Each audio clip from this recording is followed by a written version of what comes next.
नमस्कार फरीदाबाद, मैं सौरभ भारद्वाज। एक बार फिर आप सभी का हार्दिक अभिनंदन है वीओएफ स्टूडियो पॉडकास्ट में। और आज हमारे साथ हॉट सीट पर बैठे हैं गौरव त्यागी।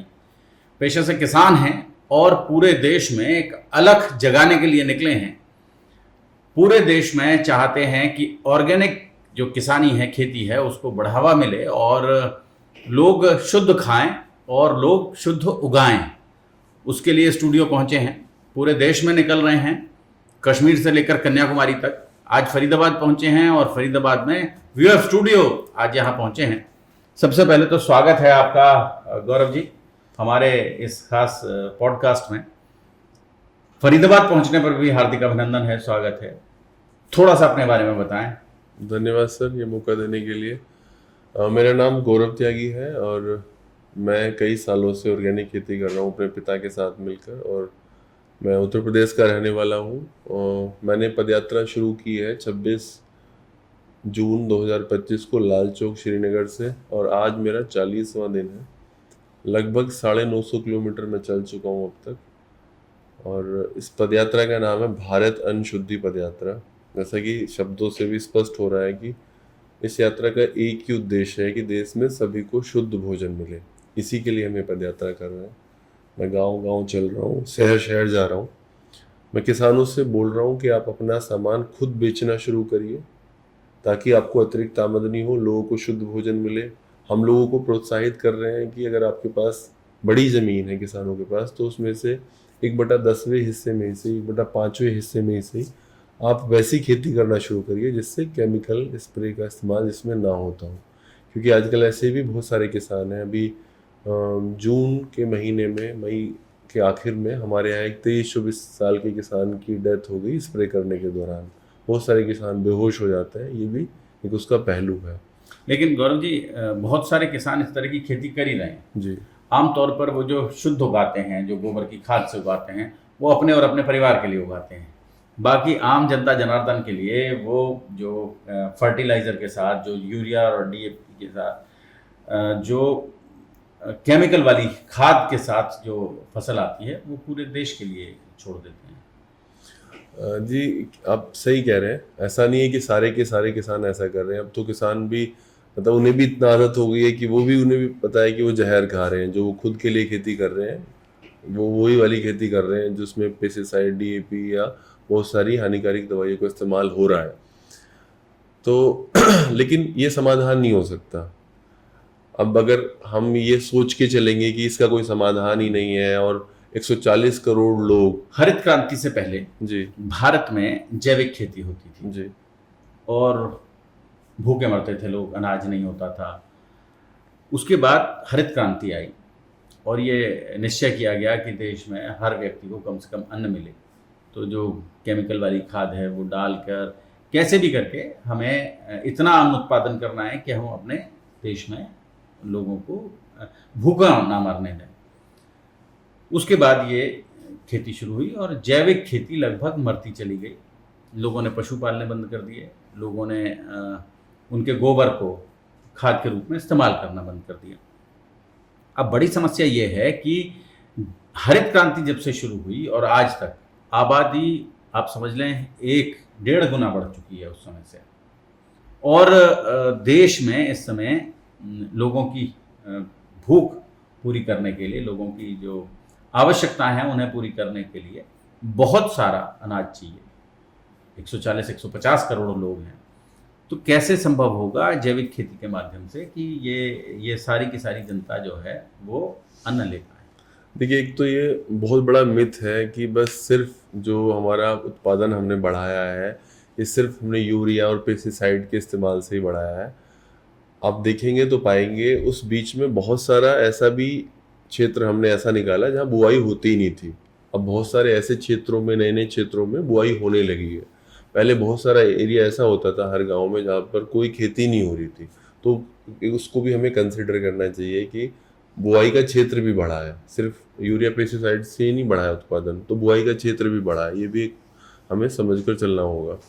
दूसरा, अगर हम कोई काम ही नहीं करना चाहेंगे, मैं हर बार लोगों को एक बात बोल रहा हूँ कि दिल्ली में अब से 25 साल पहले डीजल बसें चलती थी।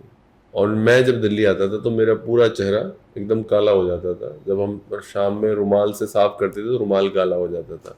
सीएनजी बसें आ गई, सीएनजी बसों के बाद अब इलेक्ट्रिक व्हीकल आ गए हैं, हाइड्रोजन फ्यूल आ गया है, और ये हम सब गाड़ियों के लिए कर रहे हैं, है तो वो भी हमारे स्वास्थ्य के लिए। लेकिन अब किसान को इतना मजबूर क्यों किया जा रहा है कि उसके पास सिर्फ यूरिया, पेस्टिसाइड और यही सब है, इतनी हानिकारक दवाइयाँ क्यों हैं उसके पास? तो अगर हमारे लोग हैं, वैज्ञानिक हैं, इतने बड़े नीति निर्माता हैं, तो उधर भी कुछ काम होना चाहिए। जब हम दूसरे दूसरे क्षेत्रों में काम कर रहे हैं, पॉलीथीन के लिए हम कुछ कदम उठा रहे हैं, तो लोग ये जहर खाने के लिए कब तक अभिशप्त रहेंगे?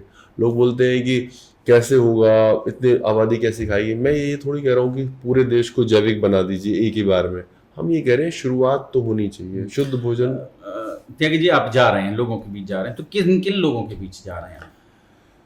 मैं किसानों के बीच में जा रहा हूँ, गाँव में, कश्मीर में गया, पंजाब में गया, हरियाणा में गया, दिल्ली में तो किसान नहीं है, और अब आगे अब फिर से हरियाणा में हूँ। फार्म हाउस खूब है दिल्ली में, लेकिन फार्म किसान हाउस, नहीं है जी। फार्म हाउस है वहाँ पर। दूसरी कुत्ते पालिए जाते हैं विदेशी नस्ल के, वो है, लेकिन अलग उसकी मैं बात ही नहीं कर रहा हूँ। शौक के लिए, मतलब खेती एक अलग चीज़ है, शौक एक अलग चीज़ है। लेकिन मैं किसानों से यही बोल रहा हूँ, जैसा मैंने आपको बताया है, कि आपको अपना सामान खुद से बेचना शुरू करना चाहिए ताकि आपको आमदनी हो। मंडी और मिल में आप जो सामान दे रहे हैं ठीक है दीजिए, लेकिन उसका एक हिस्सा खुद से बेचना शुरू करिए। खुद मैं ऐसा कर रहा हूँ, हमारे साथ ऐसे और भी बहुत सारे किसान हैं जो अपना सामान दूसरी जगहों पर खुद से बेच रहे हैं। अब हम कोई अपना गन्ना उगाते हैं, हम कोई अपना सामान मंडी में, मिल को नहीं देते अपना गन्ना, हम अपने गन्ने की शक्कर बनाते हैं और उसको पहुंचाते हैं। तो ऐसा जब हम कर सकते हैं तो कोई भी कर सकता है, और यही एक तरीका है अगर आपको शुद्ध भोजन चाहिए।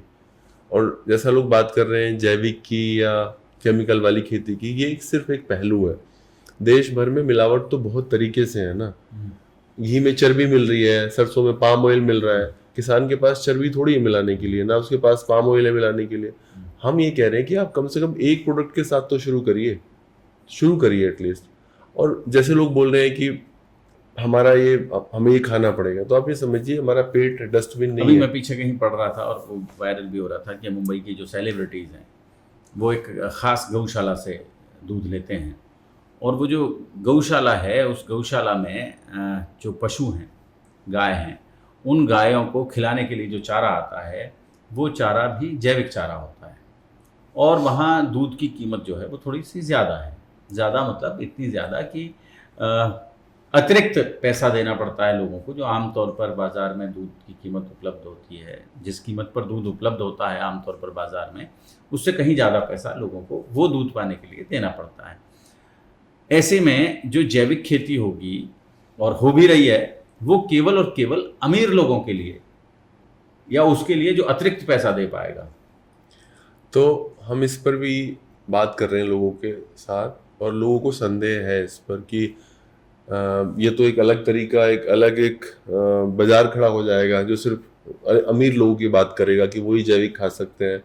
हम इस पदयात्रा में बोल रहे हैं कि देश में हर किसी को शुद्ध भोजन खाने का हक है, और ऐसा नहीं कि एक अलग से कैटेगरी खड़ी हो जाए, एक महंगी पैकेजिंग बना दी जाए, और एक आदमी के पास पैसे हैं तो वो बोले कि मैं तो ये नाम से ले सकता हूँ, मैं तो ऑर्गेनिक खा सकता हूँ। ये गलत है। इसीलिए हम ये कह रहे हैं कि अगर आपको शुद्ध भोजन चाहिए, कंपनियां हैं जो लगातार बेच रही हैं, बिल्कुल, अनपॉलिश्ड दालें बेच रही हैं, ये कहकर बेच रही हैं कि हमारी दालें जो हैं अनपॉलिश्ड हैं और ये महंगी कीमत पर हैं। बिल्कुल बिल्कुल। तो अब हम ये कह रहे हैं, मैं अपना अनुभव किसान का बेटा होने के नाते, खुद खेती करने के नाते, इस पूरी मतलब जो भी मेरा अनुभव है, मैं सबसे बात बोल सकता हूँ, अगर आपको वाकई में शुद्ध भोजन खाना है तो आप किसान के पास जाइए, वहीं आपको शुद्ध भोजन मिलेगा। देखिए ब्रांड है, कंपनी है, ये सब जूतों, घड़ियों, मोबाइल, गाड़ियों में चल सकता है। इसमें कोई ऐसी रॉकेट साइंस नहीं है कि आपको घी खरीदने के लिए किसी कंपनी के पास जाना पड़ेगा। कोई ऐसी रॉकेट साइंस नहीं है। घी बनाते किसान ही है, गाय भी रामदेव जी दे रहे हैं घी। मैं किसी व्यक्ति विशेष की बात नहीं कर रहा हूँ इसमें, लेकिन मैं सिर्फ ये कह रहा हूँ कि आपको अगर घी चाहिए तो आप किसान के पास जाइए।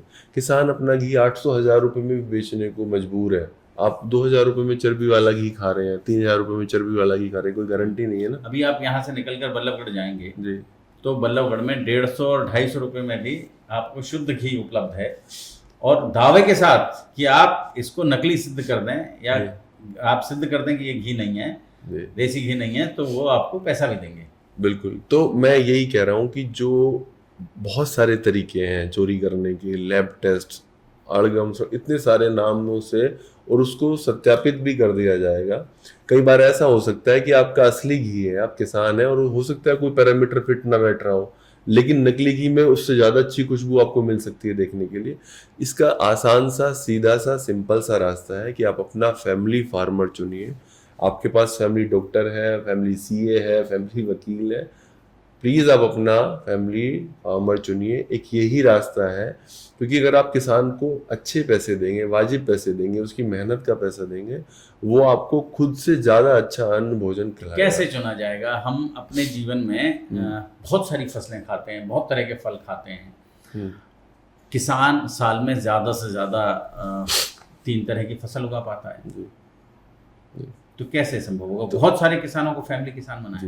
नहीं, तो अभी क्या है ना, अब हम सोच लेते हैं इतना बड़ा और फिर करते नहीं कुछ भी। जैसे किसी को वजन घटाना हो, तो वजन घटाने के लिए क्या व्यक्ति बात करेगा? वजन घटाने के लिए बोलेगा कि मैं अभी से 20 किलो घटा देता हूँ। कभी नहीं घट पाता, लोग जिंदगी भर अपना वजन नहीं कम कर पाते। तो आपको छोटी छोटी प्रोग्रेस, छोटे छोटे काम से शुरू करना होता है किसी भी काम में। दुनिया, अब जैसे मैं सोच के चलाऊँ कि 4000 किलोमीटर चलूंगा, तो 4000 किलोमीटर एक बार को तो थोड़ा फियर और थोड़ा सब आता है ना, लेकिन जब मैंने तय किया मुझे डेली 30 किलोमीटर चलना है, तो फिर कितना चल चुके हैं अभी? 950 किलोमीटर के आसपास हो चुका। मतलब 1/4 यात्रा आप अपनी पूरी कर चुके हैं। तो हम ये कह रहे हैं कि अब हम यहाँ उत्तर भारत के लोग हैं, यूपी हरियाणा ये वाला एरिया है, तो यहाँ पर सरसों होती है। अब मस्टर्ड ऑयल में आपको कौन सा ब्रांड देखने की ज़रूरत है? किसान सरसों उगा रहा है, यहाँ पर आसपास में लाखों किसान हैं, करोड़ों किसान हैं जो सरसों उगा रहे हैं। वो सरसों को आपको क्रश करके दे देगा बाजार में। आप अडल्टेड सरसों का तेल खाएंगे, कोई हीरो आएगा वो बोलेगा कि ये ऐसा, जबकि वो हीरो भी नहीं उस तेल को इस्तेमाल कर रहा होता है। तो ये लोगों को समझना चाहिए। आप एक प्रोडक्ट के साथ शुरू करिए। बड़े बड़े नाम, बड़े बड़े चेहरे ब्रांड बन जाते हैं, ब्रांड एम्बेसडर बन जाते हैं उन ब्रांड्स के। जी बिल्कुल। तो ये इसके पीछे का जो गंदा सच है ना, वो हमें देखना पड़ेगा। हम ये कह रहे हैं जैसे सरसों का तेल के साथ आप शुरू कर सकते हैं। तो सरसों का तेल है, पूरे साल आप अचार बनाएंगे, कोई पराठा बनाएगा, कोई सब्जी बनाएगा, हर दिन इस्तेमाल होने वाला। तो 10 लीटर सरसों का तेल किसान से क्यों नहीं ले लेते? क्यों आपको ब्रांड में जाना है? क्यों आपको 10 मिनट में डिलीवरी चाहिए? मत जाइए ना उसमें। अगर उसमें आप जाएंगे तो ट्रैप है। आपको ये समझना होगा कि जो चीज़ आपको बेची जा रही है वो किस तरीके से बेची जा रही है, वो आपकी कन्वेंस पे बिक रही है, उसमें प्रोडक्ट में थोड़ी ना कुछ है। तो प्रोडक्ट तो आप किसी सीधे किसान के पास जाइए, एक प्रोडक्ट के साथ शुरू करिए। वो आपकी ज़रूरत समझेगा, बोलेगा कि जी आपको बताइए घी तेल के अलावा और क्या चाहिए।